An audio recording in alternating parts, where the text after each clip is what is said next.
Hi, my name is Josephine Lang, and today I'd like to talk a little bit about finding our way into the elusive world of the fairy kingdom.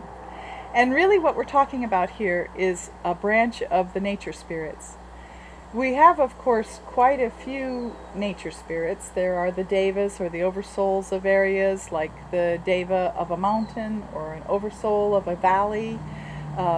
These are terms that are very loosely used, and there's no real specific set way of defining or talking about these energies, because they're not really very widely accepted in our Western mind culture.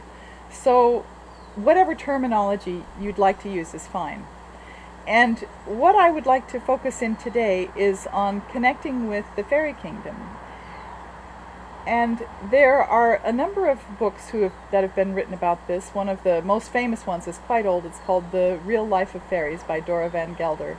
And I highly recommend that as a book to get started with. But for my own experience, when I first went out with intention, because intention plus attention brings manifestation. So if we have an intention for something, an inspiration, and we set forth to do it, and then we allow ourselves to just take the time to attempt it, we will generally get results.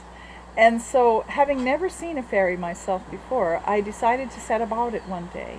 And I laid down beside an iris plant on the grass, and I just focused in on the iris plant, and I asked for the fairies to come, and I just allowed myself to sort of go into a slightly daydreamy type of state of mind. And from that point, I was able to, and I was hoping to really see little fairies like little beings, but I didn't. But what I did see, after I really relaxed quite a lot, was a little bead of light that seemed to travel up the side of the edge of the iris leaf, up to the very tip, slowly, slowly, and then from the very tip, it would drop down again, and then begin its path up and back down again, and up and back down again, slowly over time. And I feel like I had attained a degree of success with that. But I do have several friends who have also had experiences with fairies. I have one friend who saw brownies, which are these little characters that were frolicking about deep in the woods. They had no idea that she was there. She had been sitting very quietly for an extended period of time. And then I have another friend whose mother actually saw water spirits. She was lingering after school in her youth. She's now in her 90s, so this was many, many years ago, in South America. And there was a central fountain on the playground from which all the children could drink water during the day. And it was long after everyone had left the schoolyard. And there she saw, as she was coming around the corner, some what she thought were little dolls dressed up and sitting on the edge of the fountain. And they just all of a sudden realized she was there and leapt up and jumped into the water. And this woman was a very normal, happy, everyday, good practicing Catholic, and so to have a story of this nature was quite wonderful and quite profound.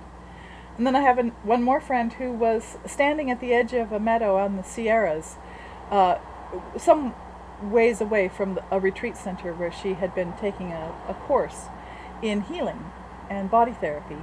And she was standing there with another person when all of a sudden these balls of brightly colored light came zooming past her and down up over the berm and down the hill.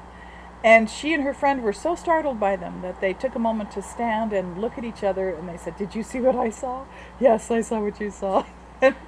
And so I just wanted to share those three stories, which came to me from very trustworthy, reputable sources, and I just think it's a wonderful idea for us to open up to and to embrace the fairy kingdom and the nature spirits, and to give ourselves an opportunity, should we choose to allow ourselves to venture into these other realms.